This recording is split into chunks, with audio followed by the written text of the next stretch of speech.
What's up guys, I'm gonna teach you in today's tutorial how to send a voice message on Discord. So today's me- What's up guys, I'm gonna show you in today's tutorial how to send a voice message on Discord. So today's tutorial is really simple, but I want you to keep up till the end to not miss on anything. So, what you want to do is go to Google Chrome and then tap Vancord.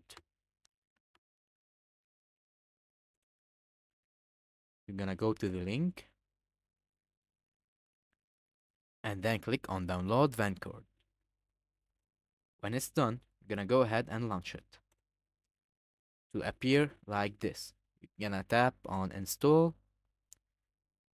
and then you get a photo like that. After that, you can go to your Discord and then go to your settings, and right there you see new settings called Vancord.